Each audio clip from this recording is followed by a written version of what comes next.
one of my favorite staffers came into my office, and he sat down and he said, I have some news for you. Unless you change your behavior, we're all going to quit. It's a mutiny.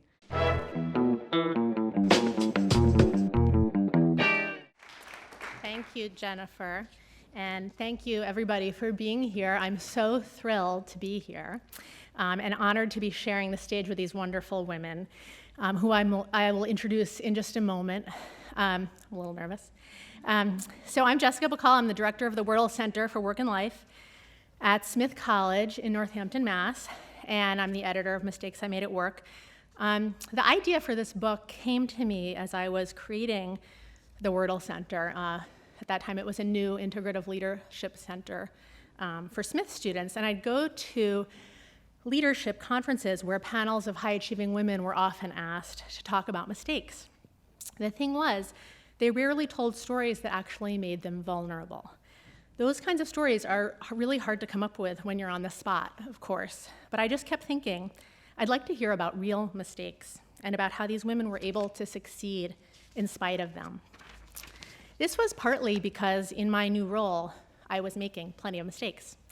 I'll just share one example. Early in my time as acting director of the center, I had to run out of the office to pick up one of my kids who was sick. Just before leaving, I sent my assistant, who's here, who's really wonderful, to sit in and take notes at a meeting with several professors, a meeting where I'd been planning to deliver and present a new proposal on behalf of my boss. I'd been a little nervous about the meeting, and part of me was actually relieved to now say to her, here are copies of the proposal, would you just give these to people? And she did, but as she later told me, the professors started leafing through the copies and asking questions, and of course, she didn't have the answers. A few days afterward, when my boss heard about what had happened, she asked me, what were you thinking? And I wondered, what was I thinking? Then my boss told me to table the proposal altogether because we'd gotten off on the wrong foot with important stakeholders. Right then, I questioned my judgment and whether I was even right for the position I'd been given. But I came to see that ultimately I was, and since that day, I've brought new ideas to colleagues much more successfully. It would have been comforting in the moment when I was feeling really bad to hear other people's stories about screwing up. It would have helped to alleviate some of my self-doubt to know that even very successful women make mistakes, and that in fact, the ability to extract lessons and to keep going is a key ingredient of success. I also wanted to hear about real mistakes because at Smith, I saw the way students responded to true stories when they were shared. Our students are part of a generation of young women encouraged to lean in and take risks, but at the same time, they're grappling with incredible pressure to be perfect. So I felt like there was a missing piece of the conversation. Taking risks at work means making mistakes, sometimes big ones. I wanted to see if successful women would model imperfection by telling stories to demonstrate how screwing up and learning from it actually helped them to succeed. My hope is that if you read the book, you'll feel the way I did as I conducted the interviews. I had a chance to pull aside the curtain, so to speak, to glimpse the uncertainty that even really impressive women feel as they navigate their careers. Impressive people, I think. When contributors told me stories in which they described feeling anxious or demoralized, I wanted to say, really? But you're so amazing. It started to sink in that nobody is perfect or feels like she has it together all the time. I gradually became less likely to dwell on mistakes that I made. Instead, I'd force myself to consider what I'd learned, attempt to fix what I could, and let it go. Also, I began to accept that like the women I interviewed, I have strengths and weaknesses. I'm not perfect. It helps to have the support of great colleagues as you come to understand that you're not perfect. And I'd just like to give shout outs to Maureen Mahoney, Dean of the College at Smith, as well as to Jennifer Walters, Dean of Religious Life, and Allie Einbinder, my colleague in the center. Jennifer and Allie, thank you for being here tonight. I'd also like to thank my wonderful agent, Lindsay Edgecombe at Levine Greenberg, and my editor at Plume, Kate Napolitano, both of whom helped to envision and guide this book, and who are somehow able to give incisive feedback directly but kindly. And I wouldn't be here tonight without a great publicist, Melena Brown. Now, I'd also like to thank some other very important people. I've been asked, how did you get all these women to talk about their mistakes? The answer is that I found the right women. All of the book's contributors are deep, thoughtful, reflective people who really get the value of mentoring by telling complex stories about work. They are women who are interested in changing the cultural conversation and making room for discussions about what we learned from the moments that didn't go as planned. We have 6 of them here on stage tonight. 1, 2, 3, 4, 5, 6, 7.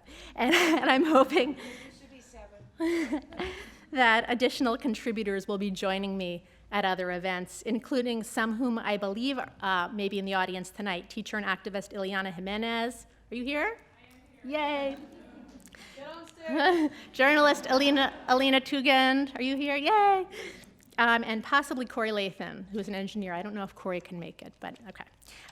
But now I'll introduce tonight's panelists, and we're so fortunate that they've agreed to talk with us. Laurel Touby, a Smith alumna, in the middle. You know what, I'll do, I have it in that order in my notes, but I'll introduce you, Laurel, and then I'll come back. Laurel is an entrepreneur and the founder of Mediabistro, a successful publishing industry networking site. No, not networking site. Community. Thank you. We were talking about this before. In 2007, she sold it for $23 million and now spends her time developing and supporting new entrepreneurial ventures. Now I'll start, well, you know what, yeah, I'll go in the order of my notes, so I'm not flipping. Okay, Gabrielle Hamilton is next to Laurel here, and she's chef and owner of Prune in the East Village, which is often cited in the top 100 lists of major food magazines. She's the author of the best-selling memoir, Blood, Bones, and Butter. Danielle Ofri is a clinician at Bellevue Hospital and a professor at New York University School of Medicine. She's the author of several books, most recently the wonderful What Doctors Feel. And I'm sorry we somehow don't have it on sale tonight, but it just came out in paperback, so hope you'll go out and look for it. Danielle writes regularly for the New York Times about being a doctor and about the relationship between doctors and patients, and she has a TED Talk that's going to be coming out soon. Anna Holmes is founder and editor, founder of the blog Jezebel, which, as you probably know, and as Salon.com once noted, effectively mixes feminism, politics, and high culture with pop culture, comedy, and low culture. She recently edited the spot-on and hilarious Book of Jezebel. Courtney Sullivan is a best-selling novelist, also a Smith alumna, and author of Commencement, Maine, and most recently, The Engagements. Each of these books is a lot of fun to read and actually hard to put down, but each novel also subtly, gracefully challenges the reader's expectations, asking us to think in new ways about gender and class. Joanna Barsh is Director Emeritus of McKinsey & Company and has been a strong advocate for women there and beyond. Through interviews with hundreds of men and women, she's created a pretty brilliant model for leadership development called Centered Leadership. And her new book is called Centered Leadership, a breakthrough program for leading with purpose, clarity, and impact. And now I'll sit down to ask my questions, I think.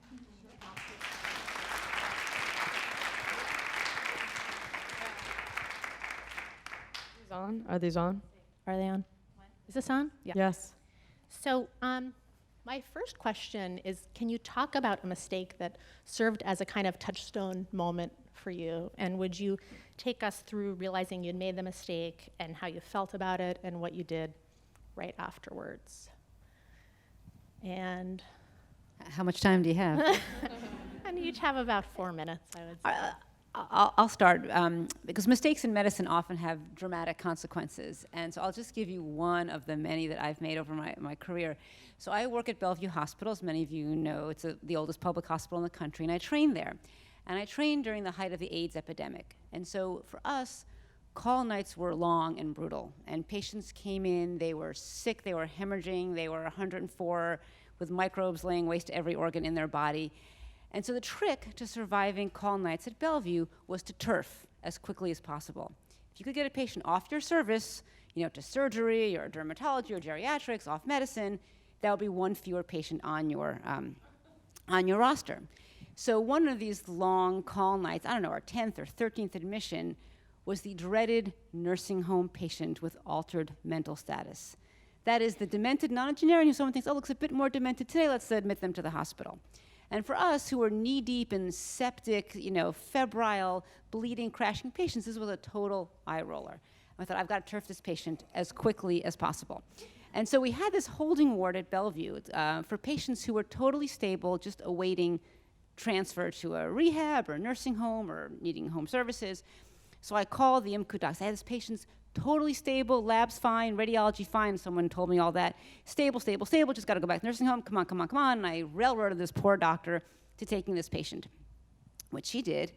My intern and I, we high-fived each other, raced back to the ER for admission number 17 of another septic patient with 1 T-cell to their name.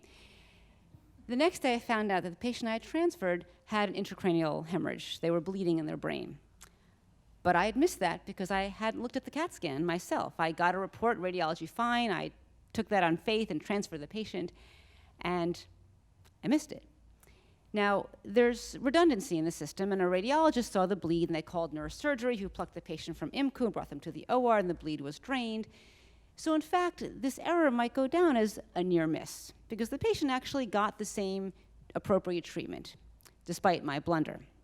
But the patient was just lucky that they were still in-house. Had I discharged the patient home or to the nursing home, they could have easily been dead.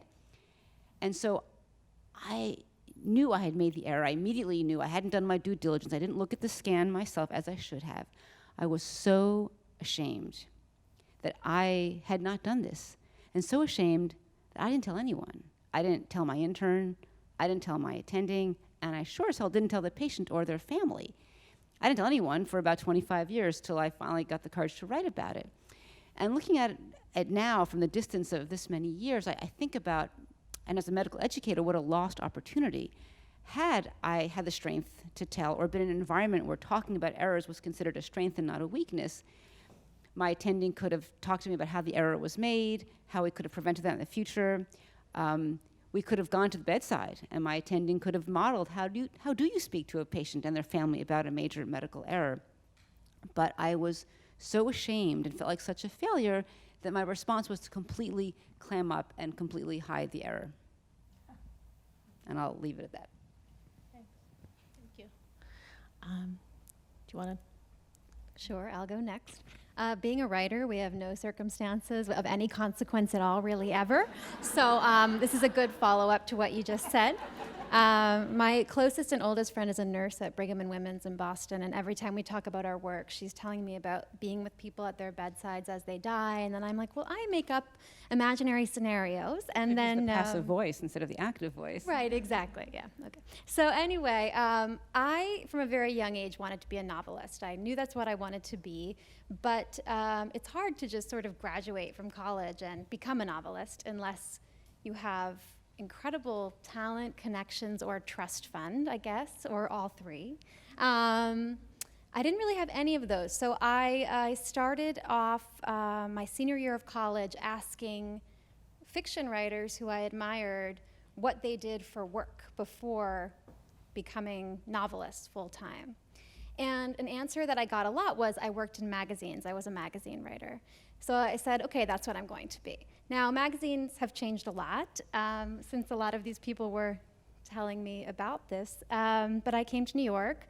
I got a job at Condé Nast. My first job there, I was called a rover, which is every bit as prestigious as it sounds. A rover is basically an in-house temp who goes from one magazine to the next. And you know, sometimes the editors would be incredible to work with. Other times I'd spend 2 weeks at a magazine where no one ever learned my name, and they would just be like, can I borrow the rover? I felt like I was a vacuum cleaner, basically. Eventually I was hired to work at Allure magazine. For those of you who don't know, Allure, the tagline is the beauty expert. And I was definitely not the beauty expert. I had just graduated from Smith. I was used to going to class in my pajamas and reading Victorian novels all day. And so I was truly a fish out of water. I think the original title of the essay I wrote for Jess way back when was called I Was a Workplace Amelia Bedelia, and I don't know how many of you are familiar with Amelia Bedelia, but you know, she's this wonderful children's book character who just always makes mistakes left, right, and center, but somehow she never really gets caught, and in the end, it turns out okay. That was me in every job I've ever had. And so very much so at Allure. I could give you millions of examples. After I worked at Allure, I was hired to work in the editorial department of the New York Times. The whole time that I was at Allure, I felt like I don't belong here. What am I doing at this women's magazine? But as soon as I got to the Times, I suddenly felt, oh my God, I'm the women's magazine person in the editorial department at the New York Times. I've been writing about eyeliner for the last 2 years. What can I offer these people? I was working as a researcher for Bob Herbert, one of the op-ed columnists there. And I loved my job. It was wonderful. I think I was good at it. I worked very hard. But there was a constant kind of fast-paced, on-the-job training that had to happen. Even though I had read the paper every day for years, I didn't know nearly enough. And also, I think I have sort of a fiction writer's brain, which is to say I could spend an hour thinking, like, how would a man describe his wife's ankles? So this is not really a newsroom brain. So, my best example of my Amelia Bedelia-ness at the Times, which I probably shouldn't even share, but it's in the book, so why not? My boss would get 1 million phone calls a day, and I would have to decide, well, which ones are really worth his time, which ones are not. So I get this call, it's the 9,000th call in an hour, and this guy just sounds very urgent. I thought he sounded very rude. He said, does Bob want to meet with POTUS tomorrow morning? Now, to me, like 5 seconds later, it dawned on me what that was. But literally, in the moment, I'm like, oh, what is that, a nonprofit or something? I can't remember what that is. I go into his office. I'm like thinking, no, he doesn't. I go into Bob's office. Do you want to meet with POTUS tomorrow morning? He's like, yes. Immediately, oh, President of the United States, right. Yeah. So, So that was me. But I think like sort of probably the behind the scenes mistake that I was making, but also learning from, is that during this time I was also trying to be a writer. I was writing fiction. I was writing my first novel, Commencement, while I had this job. But I also had sort of forced myself that any assignment that was offered to me, I would do it. I did that all through my 20s. And actually, it was like 2 years ago, my second novel had already been published, was a New York Times bestseller. I was on an airplane on my 4th day in a row of writing a story for not even Marie Claire, Australia, about child beauty queens who had grown up. And I had just come from like Lubbock, Texas to Kentucky, and in midair, I was like, I don't have to do this anymore. What am I doing? But throughout my 20s, I wrote every magazine article, every assignment that came my way. And I think there are probably some young writers here.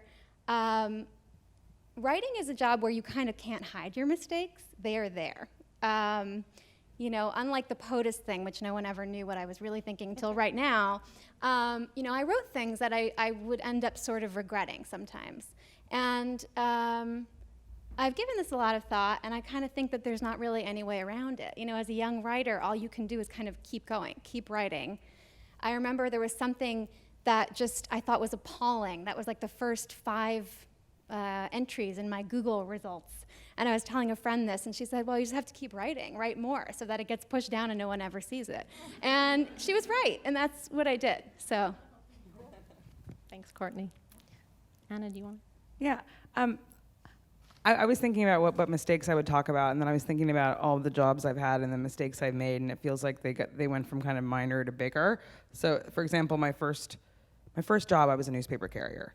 I didn't really make mistakes then, except maybe I slept in on Sundays and people didn't get their paper on time. And then, I worked at an ice cream store, and I think I had a little fling with one of the other boys. I mean, I was a teenager. In college, I had work-study jobs. But I think the mistake I made in my first real job after college, I worked at Entertainment Weekly as an assistant, I think it was twofold. I think it was that I didn't believe in myself. Or rather, I did believe in myself, but not getting feedback that felt positive from my coworkers, and it was a very political environment. I don't mean politics as in government, I mean like office politics. It caused me to start doubting myself and my own worth, and it was kind of a snowball effect. And I never asked for help, or I never asked my superiors what I could be doing better. I think I became so ashamed of feeling like I wasn't one of the cool kids that I kind of retreated. And I think that was a mistake. That isn't to say that if I had approached one of my superiors and asked for advice, or tried to find a mentor, that it would have gone well. It's very possible I would have been brushed off. That was kind of the environment. It felt like that sort of environment there at the time. But I was very proud in a way, and I never asked for help. And that was the case, throughout jobs even after that, where I didn't I felt that admitting to confusion or fear was such a sign of weakness that it would be held against me from that day forward. So I had to kind of pretend. I don't know that I was cocky, but I just pretended like everything was fine. In later jobs, I still echoed that mistake, but I also had a real problem not expressing my contempt for things. So at a later job at a women's magazine, actually in the same company that Courtney worked for, a different magazine though. It was Glamour. I don't know why I'm being coy. I really hated the sort of stuff that we were doing, and then I was being asked to write. A lot of it was sex and relationship stuff that I thought was BS, and really felt kind of made up in a way. And after about 9 or 10 months of doing that, I had a very hard time masking my contempt for it, which I don't think was probably the best thing either for me. I mean, eventually I left, but I, it's like I couldn't play office politics. I couldn't be fake. I couldn't kiss up to people. I wasn't a mean person. I wasn't, walking around grumbling and talking to myself and throwing people dirty looks, but I had a hard time not being authentic. And I felt like being authentic was a liability. And Laurel, was it your story in the book where you were talking about? Yeah, I was too authentic, so don't do that either. Well, no. But in her story in the book, she talks about how, well, at least it seemed like Laurel had a certain confidence in herself that she knew she wasn't cut out for corporate America. I saw my failures at these various publications, whether they were obvious or not, as being evidence that I was a failure as a person. And I didn't get that sense from your story. So No, I I felt that at other times. We'll go into that. Okay. Yeah, in the session later in the session. When you're lined up. But the most recent mistake I've made at work, and I haven't had a full-time job in about 4 years. I ran a website. I started a website called Jezebel. I ran it for about 3.5 years, and then I got burnt out and I quit. And the biggest mistake I made with that, although it was very rewarding, was that I worked too much.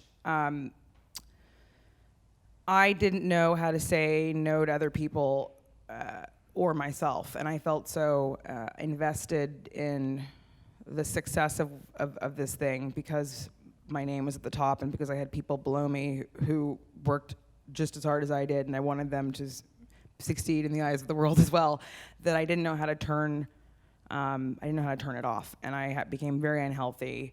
I mean, I literally was just sitting 18 hours a day. I was very sedentary, and I was ordering in junk food in my apartment.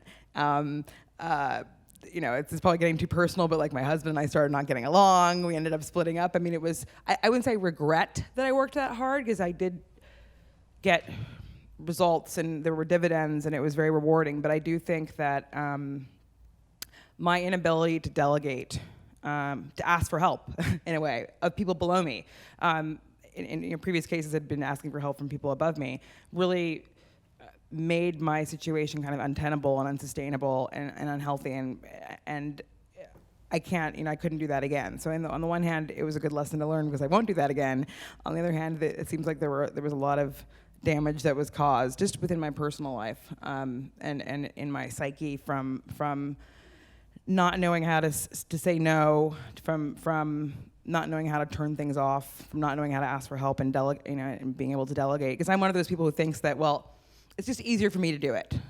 I'll just get it done, and I don't have to explain to other people how to do it. I'll do it the way I want. It'll be, if it's not perfect, it'll be close to it or what I expect, and that's just kind of impossible when you're managing other people. I think when you're alone in a room in front of your computer and you're writing, I mean, it really is kind of all on you.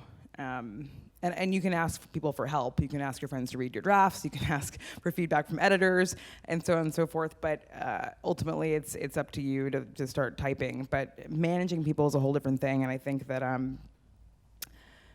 I needed to learn to be able to say no. So that was really the biggest mistake that I made in my last job, was doing too much. Thanks, Anna.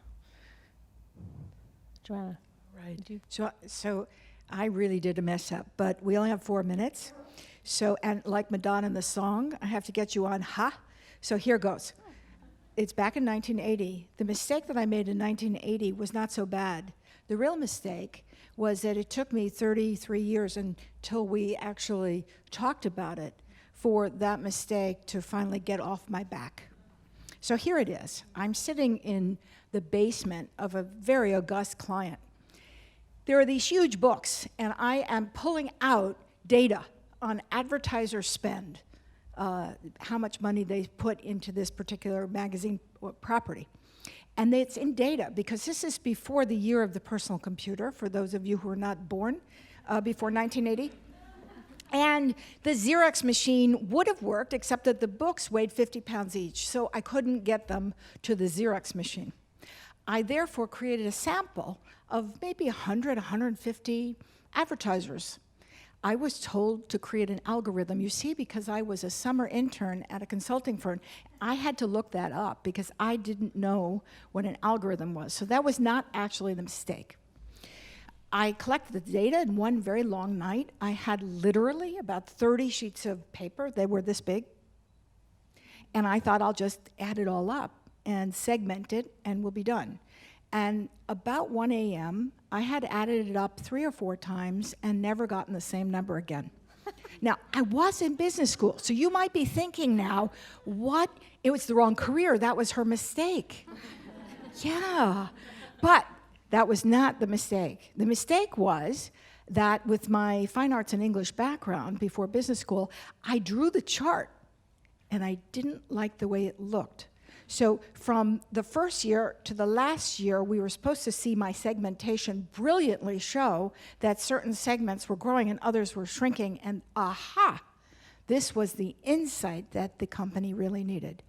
And it didn't show that.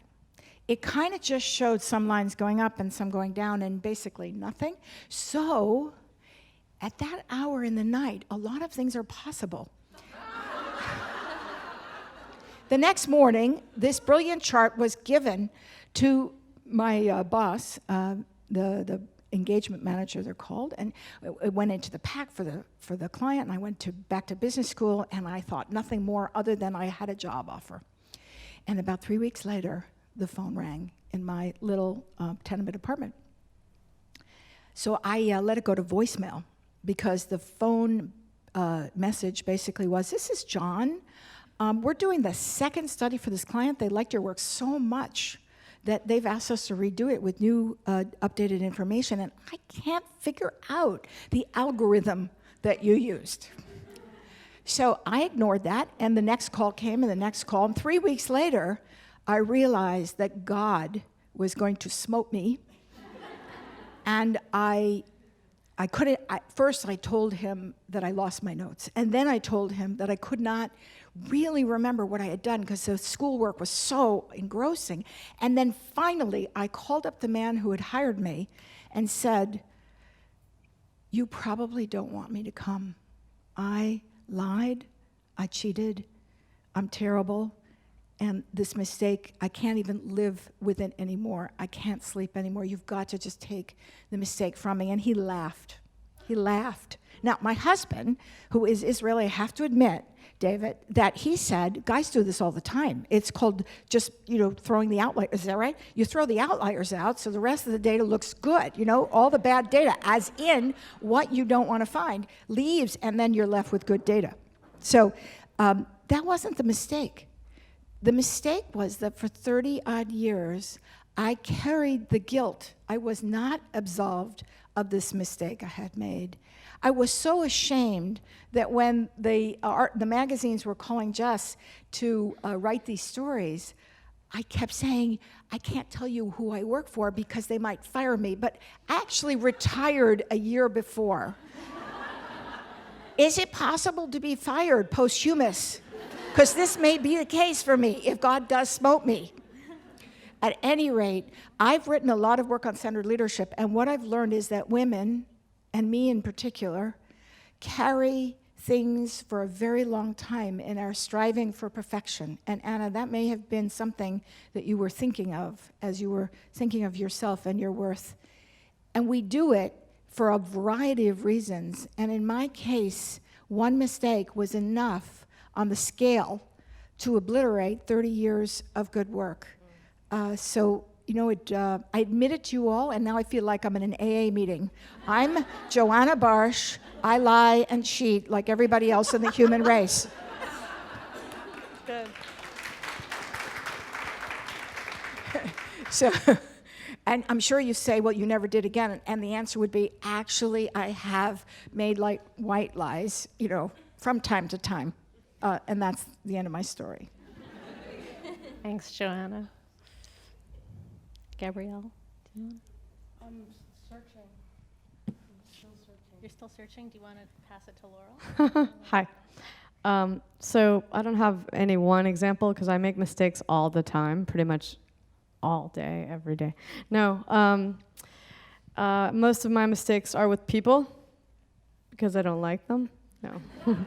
No, I like people, but I come across very, how shall we say, sometimes I rub people the wrong way. And it's usually when I'm in a position of authority, because I don't really take that too seriously. I'm a really anti-authority. I'm even anti my own authority. So what happens is if I'm in a position of power where I'm managing somebody, I've had to really learn how to be better at that, because you have to realize that people on the other side of that desk take things that you say with much more weight and seriousness than you might mean them. And I learned that lesson the hard way the first time in the 90s, early 2000, when I started my company, Mediabistro. And I had a very small, intimate office of fresh, out of college staffers. We had maybe 6 people there, because that's all I could afford. And nobody knew what their jobs were because we were just making it up along the way. We didn't really know. We couldn't afford a real marketing person, so we had to kind of transform these students into marketing people, and we couldn't afford an events person, and we couldn't afford any of the job categories. So I would just hire, basically Play-Doh and mold it the way I needed it. At least that's the way I thought of it. No, I'm kidding. No, but that's how they felt, probably. So what happened was I was just driven to get a job done, and I just figured these are intelligent people, right? I hired them. They're intelligent. They went to school. They should be able to figure it out. And within, a few months, one of my favorite staffers came into my office, and he sat down and he said, I have some news for you. Unless you change your behavior, we're all going to quit. It's a mutiny. And that's how I learned that I really didn't know what I was doing, and I was making people feel unhappy and uncomfortable, because if I felt angry, I told them I was angry. If I felt they didn't do a good job, I told them they didn't do a good job. I mean, I just thought, hey, we're all peers here. We're all we're all human. We make mistakes, but don't do that again. You're too smart to do that. And I didn't know how to create a buffer, and I didn't know how to behave in an office environment. So I would say that was probably one of my big mistakes, and I've had to really pull it back a lot all the time. I just have to constantly think about that. Just behaving better in an office environment, in civilization. And so that makes me wonder, maybe I shouldn't be in an office environment. Maybe I should just be a writer again, because I started out as a writer. But I always seem to end up in offices. So that's not a very dramatic story. There was a more dramatic story in the book, but I don't want to go through that again. Gosh, it really does feel like therapy up here. So on that note, Miss Prune, come on, find something. Yeah, no, the thing about the story, recognize. No, I'm sure you can hear me. No, they can't. Okay. Mistake. Yeah, I was not prepared to tell a story, but what I'm recognizing in the moment is that when you tell a story, you package it so that and you cast yourself in the way, even in your shame and humiliation, in a way that you can bear telling it in public. It takes on a kind of entertaining dinner table quality, or you're at the bar with your buddies and you're like, oh, let me tell you about this time I totally fucked up. And it's nothing compared to the sting that you are truly experiencing when, if you're like me, I don't know. Mistake is such a mild kind of Oprah word that I'm intelligent enough to know to bypass. And I go straight for deep, uncut shame. And that's, which I don't say funnily, like that can bring you to tears in public in front of your employees or whatever. So I didn't prepare a story, and the only thing I could think the whole time I'm sitting here is that my greatest shames and failures have been never as an employee, but as an owner and manager of others, and always involves sparing someone their feelings. And now I find that grotesque. Like, I understand part of their feelings are going to include, I freaking hate you, you're hurting me, I'm miserable hearing what you're telling me, but to be able to sit in a room with someone and not hurt them, but to endure their pain, frankly, and their sort of suffering at your hands when you're like, so you're gonna have to go. So the biggest mistakes, in fact, that I've ever done are in managing people, having to let people go, and in like blowing it off into some other category, and like, it's not really you, it's me, or we're just a little tight right now, or under other circumstances, and you can always tell we're not making eye contact. And they leave up all night. They go home, and I've cost them a month or 30 days, or I don't know, some undetermined amount of time of what the hell was really going on there, and why can't I have a true answer? And I mean, literally, I did this a month ago. So I have no lively story, I'm afraid.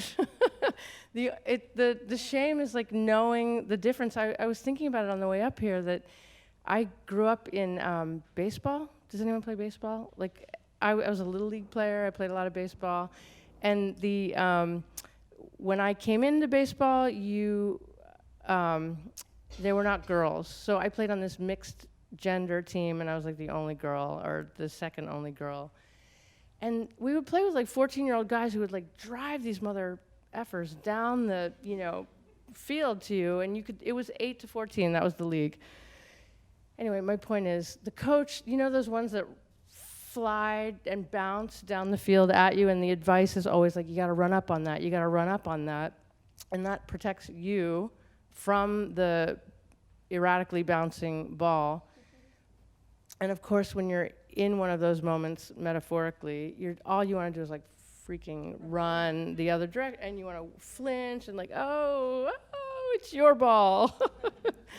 And so I don't know if this translates at all, or if I'm like dying to wrap it up into a neat story, for the television or whatever, but I know better. Taking ownership. Yeah, exactly. Taking ownership of, yeah. And so what? And when you face things directly, actually it's kinder. When you respect and you're open and you talk directly, that's when the other person sees your greatest generosity. It's hard to do, but you can practice it and get better at it. Yeah, I mean, I think I have. And yes, thank you. No. This is the aspect of panel that I find very difficult. The microphone. Okay. Oh, there it is. I can do it. Okay. Yeah, of course. I know that. This is the thing, though. You're when you're bright, but stupid simultaneously. I read. I know. I'm well-read. I'm psychologically astute, and I'm a human who fails. I don't know how to. Jessica, are we going to go into some lessons here, like general, Yes. like for the audience? Yes. Okay. We are going to go into lessons. Thank you. I wanted to talk about, I think we can do it through the lens of, each of these stories is kind of, through each of these stories you are building resilience even if it doesn't feel like it, if it just feels crappy in the moment. So, I'm wondering what lessons you've taken away and like how you practice them now in your lives, and like what strength and resilience look like now.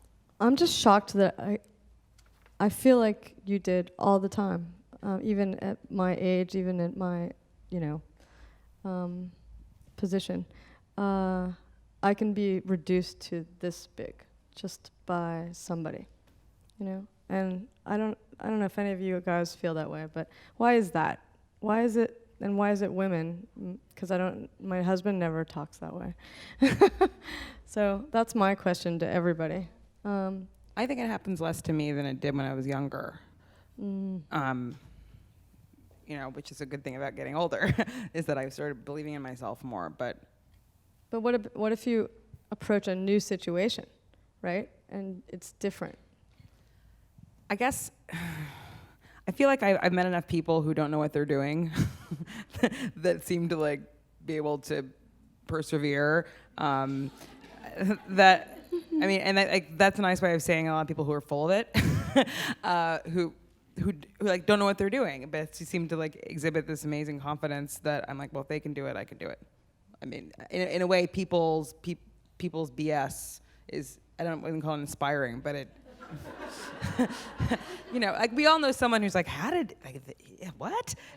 And sometimes it's other factors. It's the person's gender. It's the person's economic class. It's the person's personality disorder. I mean, who knows? But there are times when I have to look to people that I don't really respect as actually inspiration to try to do things that are scary. I'm not sure if I'm making it sense, but I feel like on the flip side of that, there are people who are completely full of it yet thriving, but then there are people like you who actually are thriving also and great at what you do, but you feel not that way, which is odd. That's the exact inverse of what you're describing. I think both things. Like imposter syndrome. I think everyone I know, and maybe it is particular to women, but probably a lot of men too, they feel like they're one step away from being caught. Like I hear this a lot from fiction writers. I do mostly panels with other fiction writers, and mostly what I hear is that we all feel we're only as good as our last book or our next book. Is that just a New York thing, maybe? I don't think so. I don't know. Yeah. I want to make sure there's time for the questions that people wrote, so please read it, and then, okay. So I made a mistake so big that I lost the company I founded. Years later, I still don't know what to do about this mistake. Do I let it go? Exact reverse, write about it, teach a class on how not to lose your company? What do we do with such huge mistakes? And I think that's a great idea. It's a great I question. think the person should do something with that and use it as a way to make money.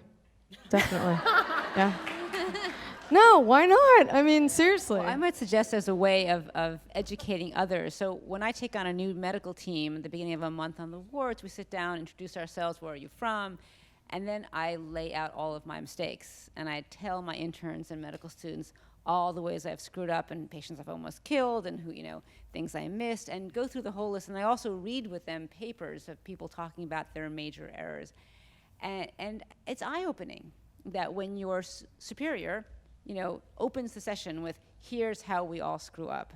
And I think the idea that mistakes aren't this external thing, these adverse events, as we call them in medicine. No, they're us. Mistakes are us. And we, in medicine, we have this big thing about medical error, and we're working on checklists and barcodes, but checklists don't make errors. Barcodes don't make errors. We the people, we're the ones who make the errors. And so the idea of recognizing that errors are intrinsic to our functioning, to lay that on the line on day one to those who are coming up behind you, your students, your underlings at work, I think is critical. And so someone who has made a biggie, that's a great story to start with, a freshman class, or to start with your new employees.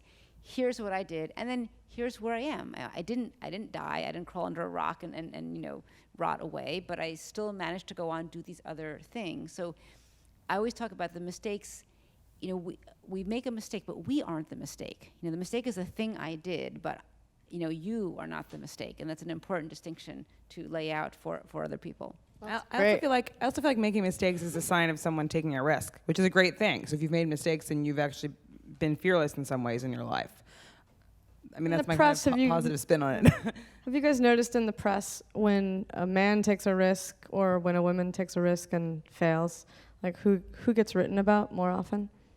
I'm just wondering. Or how are they written about? Yeah. By the loss part of that, like she or he lost their company, and it was by mistake. And then I was thinking about God, people who lose things by fate, or the hurricane or tornado comes and takes your entire freaking house away, or your business, or who you were, or you were struck down by a fatal illness, or I don't know what these things are, or a life-threatening illness. And so I guess I'm the feelings person today, but I'm like, Yes. is it the struggle with the loss? Yeah, that's exactly what I heard from that question, which is it's fantastic to be a serial entrepreneur and make several failures, because that actually makes you more valuable in the marketplace, because you know what it feels like, and you had to let people go, probably the same people that you hired. You went through highs and lows, and you saw a complete cycle, and now you have learned some lessons. If that's where you're at, we don't know who you are, then you need to parlay that into your next idea. If in fact you're still grieving, then you should grieve and find a way to work that through, either with the help of someone, if it's really shadowing you, or to write it down and to work through. But think about, in the grief that you have, what are the strengths that this company had? What are the strengths that you had and that you demonstrated in leading this company? And only when you have that, the voice of your strength, of your hope, of your wise person, can you then face the critic, who's clearly on a loudspeaker for you right now. And you just need to get the other voices out there and have a conversation. I think that's great advice, because obviously someone who was able to start a company, they have many strengths that they brought to that. I want to get to the other questions. Someone asks, as a young man in the audience, what can men in the workplace do to maximize the potential of empowered women such as yourselves? It says not limited to of empowered women such as yourselves. So what do people think? What was the question? What can men do to help women at work feel What can they do? empowered? Yeah. I love it. I love that you're asking it, and it needs to be done. It's the time. So I think what the fuck? You have to talk into the mic. This is a very small Follow room. the Yeah. rules. They're taping. I forgot. Taping. Okay. Could it be as basic as, could you recognize that women would like to have babies and they would like to work also?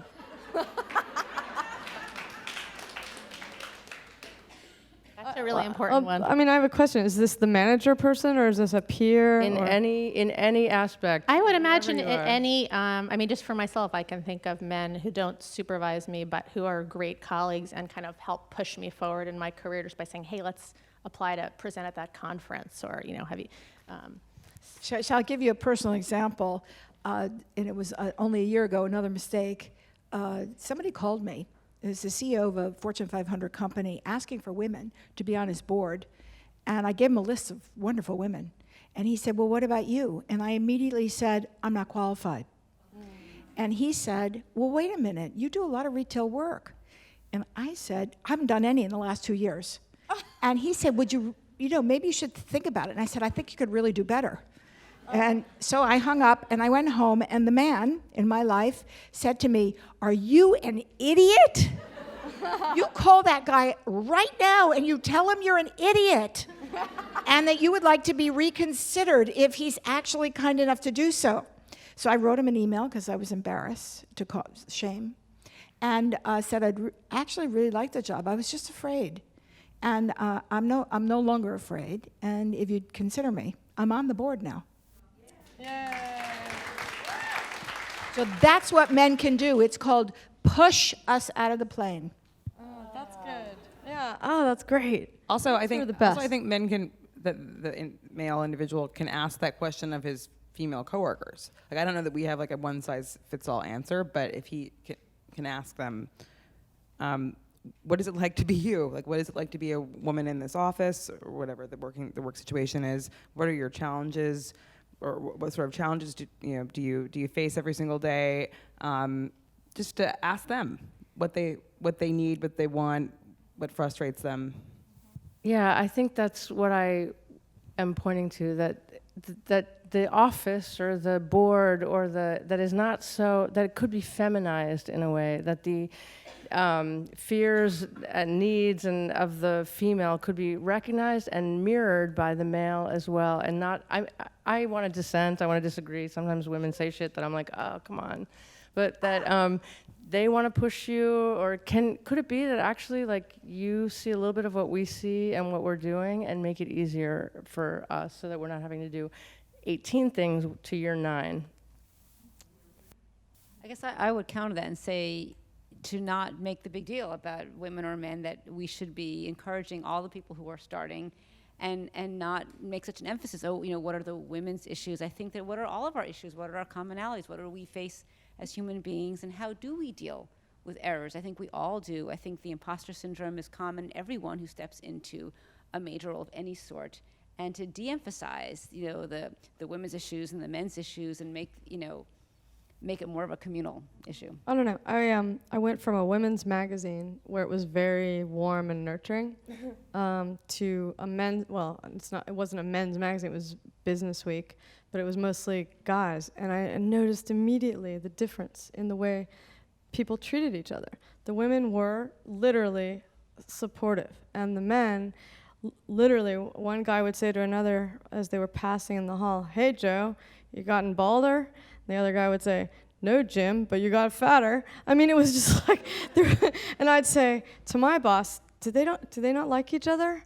Because I was so used to the female environment, I was really not ready for that male environment of just like, poking and ribbing, and that was an environment where I did not thrive. I ended up quitting probably too soon because I felt so afraid that I wasn't achieving enough, because I wasn't getting any pats on the back, I wasn't getting any support. But that was normal there. Nobody gave support. You were just supposed to know you did a good job. And so I just wish that it had been a little more supportive of me, because I'd still be at Business Week now and I wouldn't have sold my company or anything. Maybe it was good that you didn't get support. Yeah. Another person asks, what do you think about the expression, fake it till you make it, or the new book on the female confidence gap? I think a lot of what people have said speaks to that. Should women hide their uncertainty the way many men do? Yes, totally. You should totally bluff that you are in charge or on top of things, and don't admit to any mistakes publicly at all. Seriously. Please don't fake it till you make it if you're in medicine. I think that's a bad idea.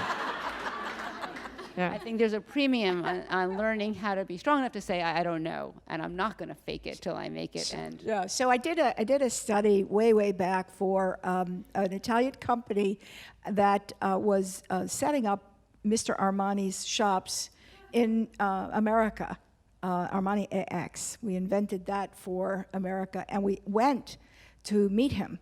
He doesn't speak English, and so I was with 3 or 4 Italians, and I was the only one. So I just sat there like this.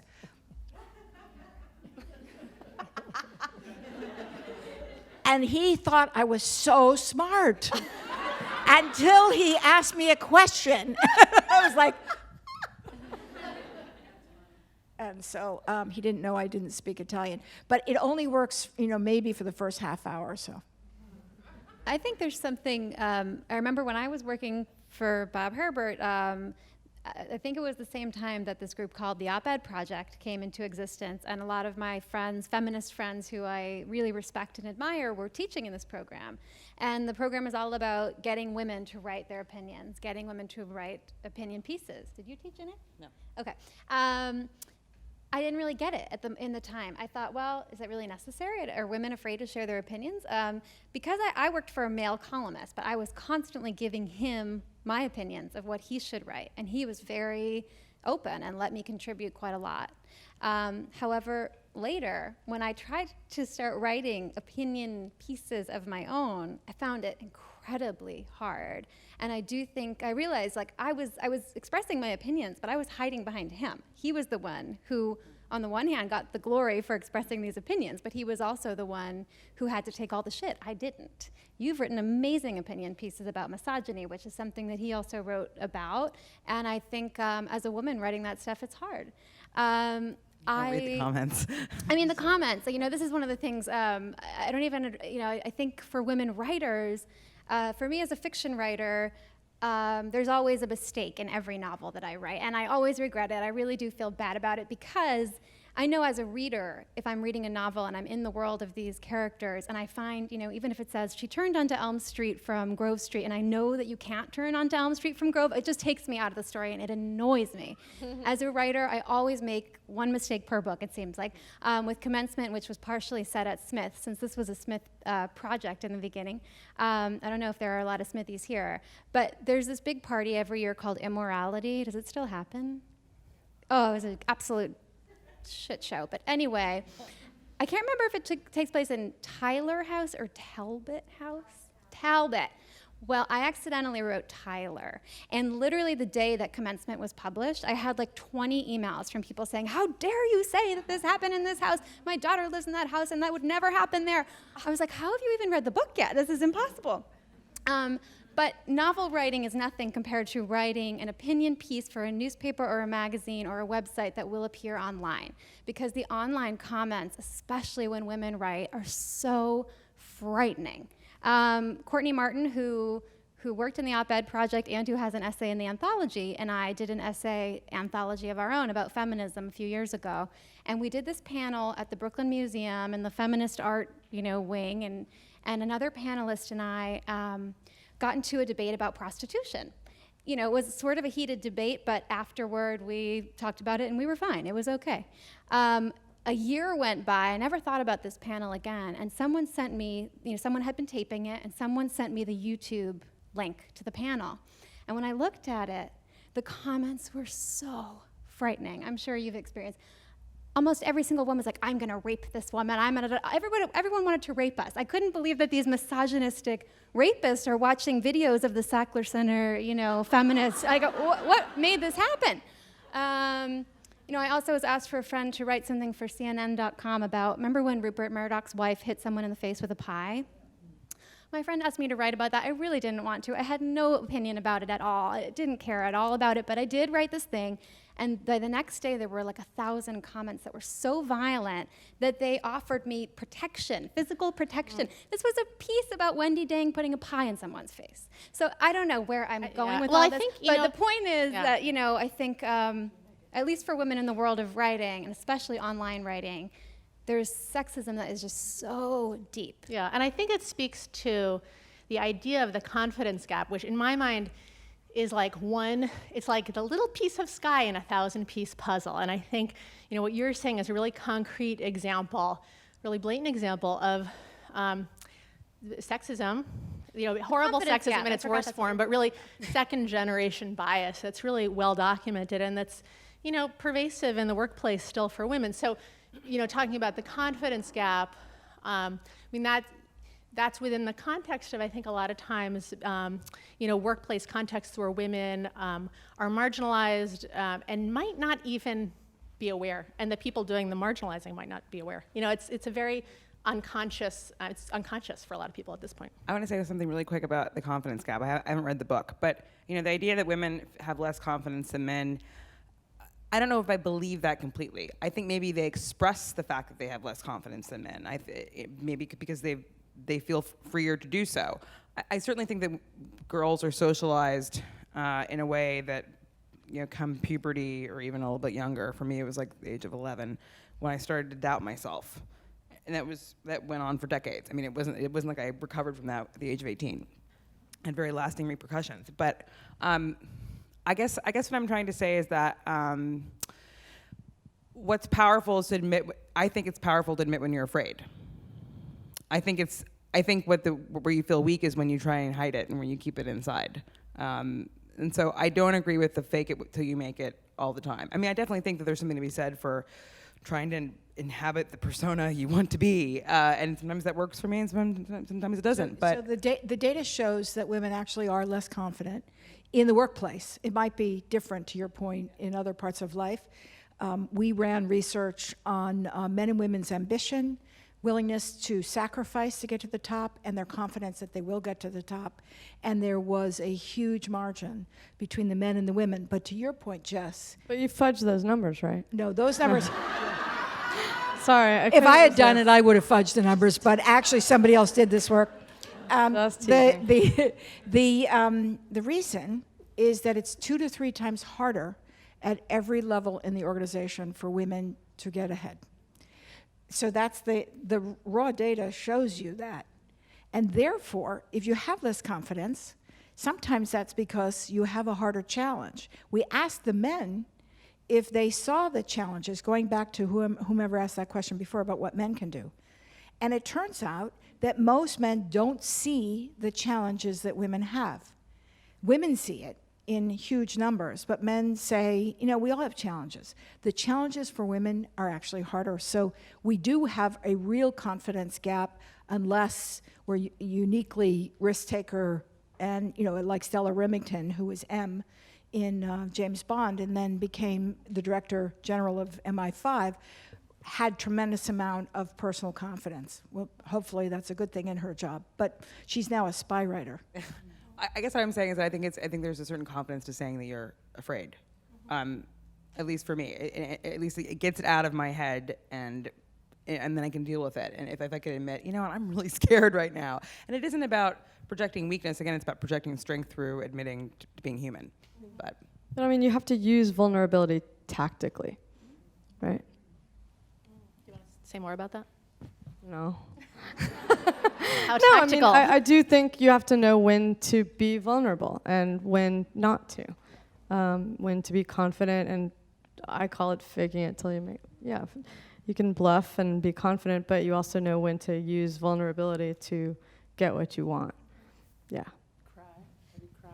I've cried. In front of people? Absolutely, in boardrooms. On purpose? On purpose, no. No, but you have to know if it's gonna work its magic or not, the crying thing. Well, yeah, the new Joan Williams book, What Works for Women at Work, talks about that, using some of this bias to your advantage, and I recommend that book. Are there questions in the audience? Yeah.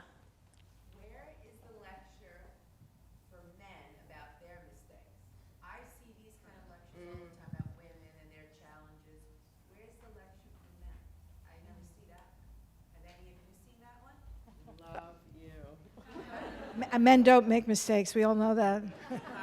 Hey, I feel bad for the guys here. Thank you for coming, guys. I'm sorry we've been beating you up, really. All the men are related to somebody up here. Oh, are any men here independently of a woman? Raise your hand. Okay. One guy. Good for you. Does anyone want to answer that We question? teach centered leadership to men. Centered leadership is actually, Anna, what you were talking about is very much at the core of knowing when you are going to be vulnerable, because it's your choice to connect to people and to put it there. It actually can work very deeply for your power. And that's why you said, once I say that, I actually feel strong. So centered leadership helps men and women to connect with the thoughts, their feelings that they're having, and make clear choices based on self-awareness. And that gets to your point about when do you do it and how does it help you? Because if it's not helping you, then maybe something's going on where you're allowing yourself to act out of instinct, and then you won't be at your best. The same is true for men who say, I don't really connect to people other than to tell them, what did you say, you're fatter, you're balder, etc. I don't really connect, and that's a very lonely place to be at work, since we're there 14 hours a day. Mm-hmm. Any other questions? Yeah, back there. Do you think it's naive or a mistake or too idealistic to take a career move that you aren't totally happy with, or you're 80% happy with, because you think long term you're going to be happier because this move is setting you up for, some greater perceived happiness or success in the long run? That's so general. Can you give us a specific example? My career right now. I am a recruiter for executives, and I just took a career, I made a career move that I could see myself being good at and appreciating it long term, and it's setting me up really well for what I want to do in recruiting, or what I think I want to do at least right now in recruiting. But it's on the search side, so it's a little more salesy, so there are some big chunks of it that I knew and know and feel right now that I don't love. And so there are days, I was just telling my friend, there are days that are very volatile where I'm like, oh my God, I hate this, and I knew I was going to hate this. And then there are days where I'm saying, oh, this is going to be so, it's going to set me up well, and I can get a great job that I'm going to be really happy with in the long term. And I don't know if that's a very naive perspective, or I'm going to look back and say, what was I thinking? How old are you, if you mind? Don't mind. I'm 27. Okay. I mean, I think it's great that you have a job and that it's pretty awesome that you're employed. And I think a lot of times it can be really paralyzing for young people. People feel like they have to have the exact right job, and they have to, be doing something this is my passion. And I think it's so important to just do things and then observe just like you're doing. You're already doing it, seeing what are the parts that you like and what are the parts that you don't, and you're getting all these skills. So it sounds like you're doing everything right, but other people. No, that's great. I believe the same thing. You have to build your skills, and so this is one of the jobs in the many that you're going to have over your career, and take the good things and then move on and leave the bad with the next job. Have any of you formally set out your vision of how you embrace forgiveness, either of people on your team or of yourself? Danielle recommended a really good book on forgiveness. There's a wonderful book called On Apology by Aaron Lazar. He's a psychiatrist and the former dean of UMass Medical School. And it's a beautiful book about apologies of all sorts, from the historical to the political, I regret if my actions, kind of pseudo-apology, to the medical and personal.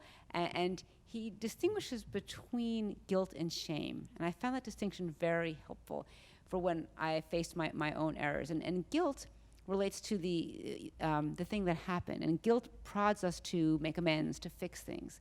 Shame is about us, and that we are not the people we thought we were before that. And the shame part is what can be paralyzing. So helping to separate those things out. And in terms of forgiveness, one thing we talk about in medical error now is approaching the patient, acknowledging the error, apologizing, and asking forgiveness. I blew it a couple years ago with a neurotic, worried, educated white woman who came with a list of 50 complaints, and there was a mile long, and everything hurt, and her fingernails were tingling, and her chest was tight, and her gut was hurting, all these things. Normal EKG, normal stress test, sick mother, dependent son, terrible boss at work, and the chest pain's only occur when she visits her mother in the hospital. And so I said, this is all stress, and I prescribed her sleeping pills and antidepressants and referral to psychiatrist. And 3 days later, I got a call from the ER. She was in the hospital with bilateral blood clots in her lungs. And she had, in fact, had chest pain, but she had 50 other things, and I kind of discounted it with all the stress in her life. And so I went to the hospital the next day, and I said, I need to, I owe you an apology. I missed it. Your symptoms were there. I missed it. She was consigned to a lifetime of blood thinners because of this, which have their own risks. And by telling her, and she said, she forgave me. She said, it's okay, I can see how you missed it.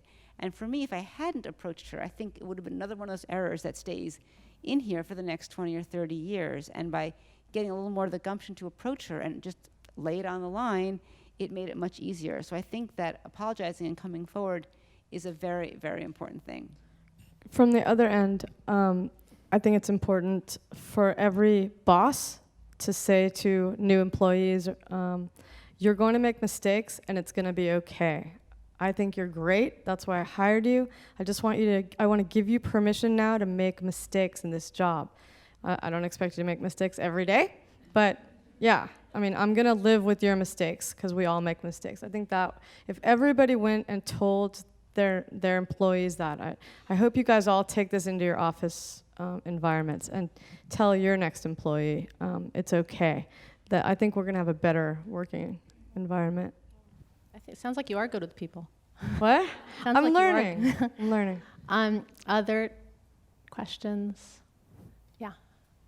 I went to Smith, and I remember when I was a senior, somebody came back, one of those alums, and it had a piece of advice, and she said, women stay in jobs longer than men because we feel we have to make the situation right.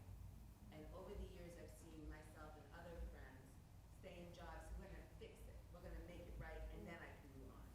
Where men, when they realize it's not their thing, they start going. That's good. Yeah. Has that ever happened to any of you guys? In relationships.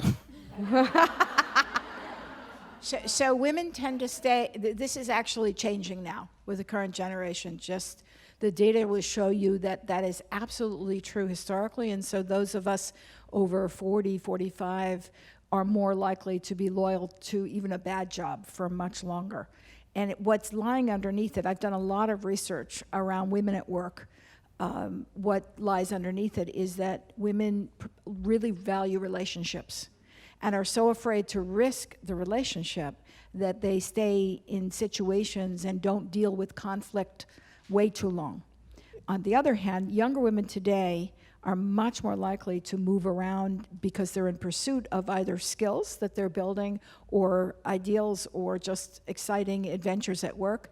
And that's good because whenever you move, you tend to disrupt both yourself and what people think of you. And you just gain that ability, and usually you gain pay, although even if you take a lateral move, you can often find that it will be good for you. One contrary to that, Ruth Perot, who was in the first book, How Remarkable Women Lead, left Morgan Stanley to go to another place, we won't say what it is, and she followed somebody she really cared about. And she was there, she knew like the minute she got there, this is not the right place for me. And it took her 2 years to come back to Morgan Stanley, and she had to take a demotion to demonstrate to everybody that you can't just continue along the path. And she confided, publicly that is, that it was a huge lesson for her. That she really, what she loved at the place she didn't know when she left. She had not put her issues on the table, which is, I think, the bigger opportunity for all of us women and men. Men tend to do this, to say, this is what's bothering me. Can we resolve this? And that is just something that everybody could do more of. I think we have time for one more question. One more question, yeah. Yeah. I think there's, I'd like you to speak a little bit about the age factor. You are all, I can see, Old. considerably younger than I am. Than 45. A lot of the people in the audience, which is great, a lot of young people. But I think some of the answers, being over 55 and being in education, and personally, all of a sudden for the first time in my life, thinking, oh, on the inside I'm the person I always was, but the calendar doesn't say that. And I'm an administrator in a school. But now for the first time, I'm working for a younger headmaster who's considerably younger. Not that I could have given birth to him, but not that far from it. And the dynamics of being a woman in a situation, a woman over 55, a woman who has much more experience than he does, I think changes the variable on how do you admit that you make your mistakes. And I think the age factor is an issue. It is, because as women, yeah, I'm not going to be so quick to say certain things because it is much more difficult to make those switches, and I've had made those switches in my career. And I think the age factor is something that's a very real situation. I think when you make your mistakes around him, you need to spank him. Okay? No. I hope he can't fire you, because he will fire you if he can.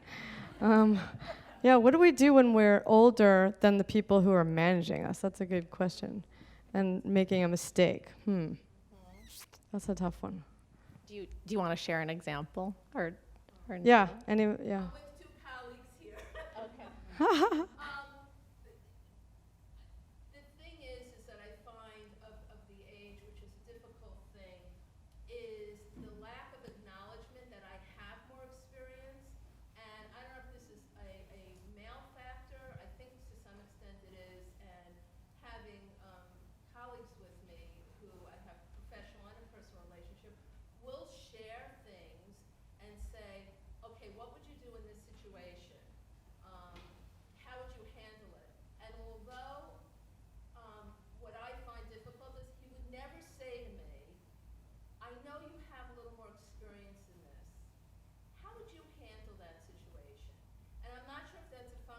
being a male or being, he doesn't want to look vulnerable in front of me, or a little bit of both of that. But I find a lot of that, and I feel badly that he wouldn't say to me, because he could trust me in that, you know, and I would say, he would own me if he said that, because I'd say, okay, here's how we should handle it.